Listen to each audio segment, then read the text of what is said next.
सुप्रभात बच्चों। आज हम कक्षा 8 के विद्यार्थियों के लिए एक नया अध्याय पाठ 5 संधि लेकर प्रस्तुत हुए हैं। बच्चों, संधि शब्द का अर्थ है दो तत्वों का मेल।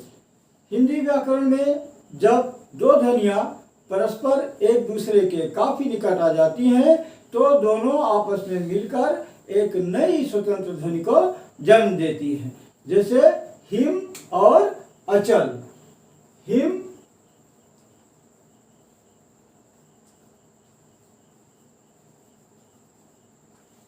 हिमधन अचल। अब हिम के अंतिम अक्षर मां में छुपा हुआ आ और अचल का आरंभिक अक्षर आ, छोटा आ धन छोटा आ बराबर मिल गए, बन गए बड़ा आ। तो यह एक नया शब्द प्राप्त हो गया, हिमाचल।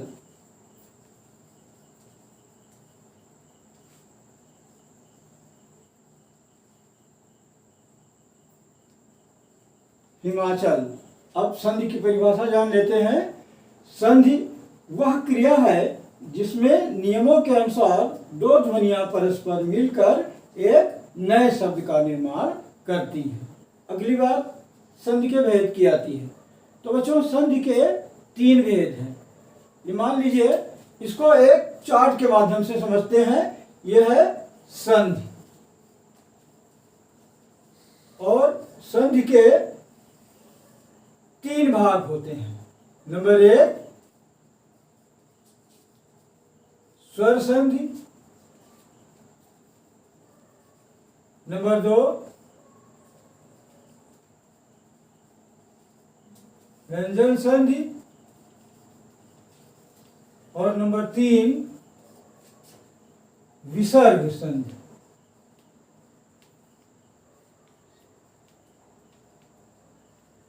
संधि तो इस प्रकार आपने जाना कि संधि के 3 भेद होते हैं। स्वर संधि की परिभाषा जान लेते हैं। स्वर के साथ स्वर के मेल को स्वर संधि कहते हैं। जैसे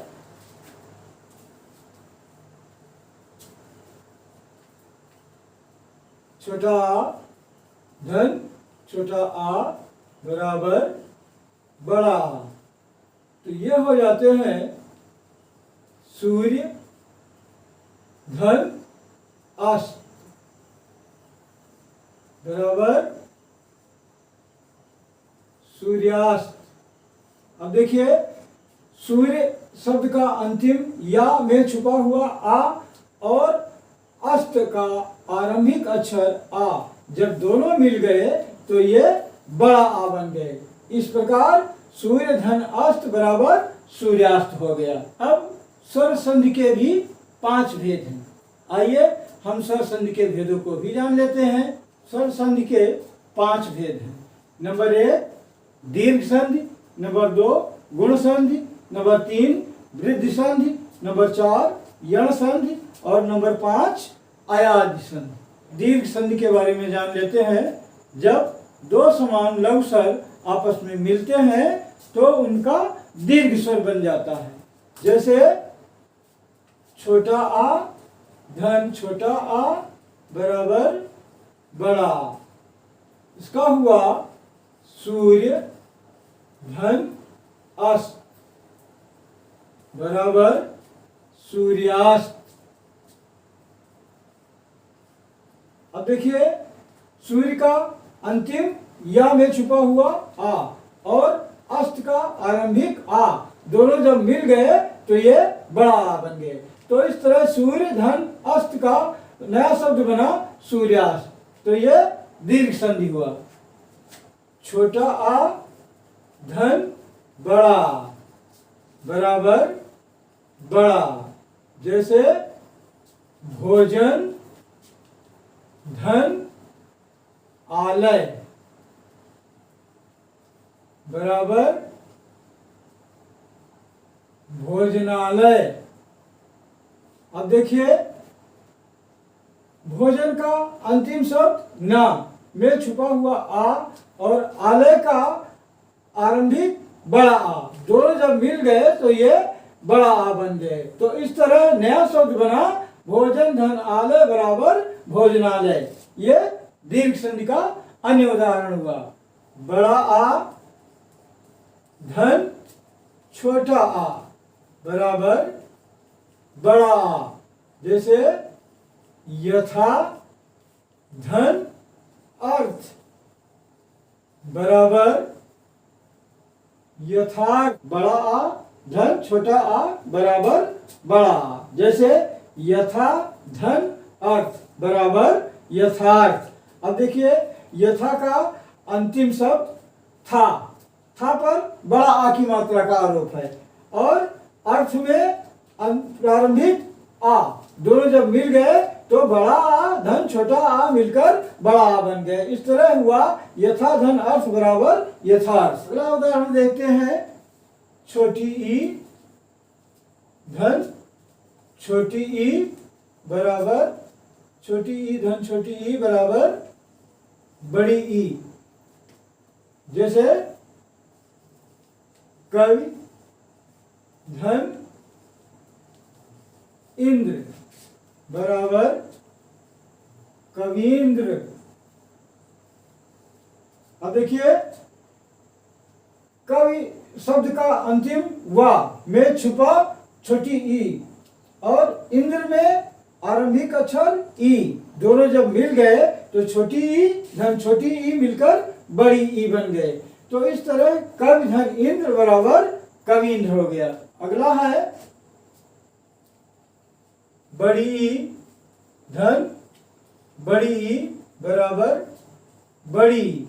जैसे मही धन ईश बराबर महिष। इसमें भी मही में अंतिम अक्षर हा में छुपी हुई बड़ी ई की मात्रा और ईश की बड़ी ई दोनों मिलकर बड़ी ई का रूप ग्रहण कर लेते हैं। इस तरह मही धनीश बराबर महिष हो गया। अगला है छोटा ऊ धन छोटा ऊ बराबर बड़ा ऊ। जैसे अनु धन उदित अनुधन उदित बराबर अनुदित।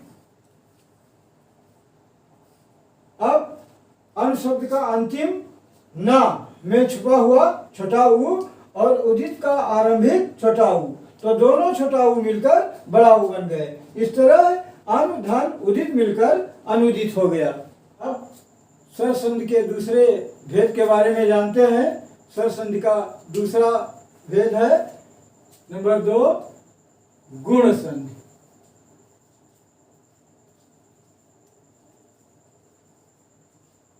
जैसे छोटा आ धन छोटी ई बराबर ए। जैसे भारत धन इंदु बराबर भारतेंदु। अगला है छोटा आ धन बड़ी ई बराबर ए। जैसे गण धन ईश बराबर। अब गण में अंतिम शब्द आड़ा में छुपा हुआ आ और बड़ी ई का आरंभिक बड़ी ई तो छोटा आ और बड़ी मिलकर बन गए ए। जैसे गण धन ईश बराबर गणेश। अब अगला है बड़ा आ धन छोटी ई बराबर ए। जैसे राजा धन इंद्र बराबर राजेंद्र। अब इसमें भी देखिए आप राजा का अंतिम शब्द जा में छुपा हुआ बड़ा आ की मात्रा और इंद्र का आरंभिक ई दोनों मिलकर ए बन गए। इस प्रकार हुआ राजा धन इंद्र बराबर राजेंद्र। अगला देखें, बड़ा आ धन बड़ी ई बराबर ए। जैसे महाधन ईश्वर बराबर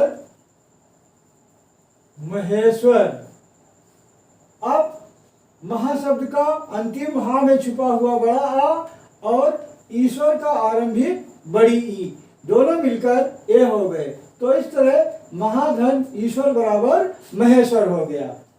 छोटा आ धन छोटा ऊ बराबर ओ। जैसे पर धन उपकार बराबर परोपकार। अब देखिए, पर धन उपकार में पर का अंतिम अक्षर रा में आ की धन छुपी हुई है और उपकार में आरंभिक उ। तो छोटा आ और छोटा उ दोनों मिलकर बन गए ओ। तो इस तरह शब्द बन गया पर धन उपकार बराबर परोपकार। आज के प्रारूप में इतना ही अध्ययन करना था। अगला हम अगले प्रारूप में अध्ययन करेंगे। धन्यवाद।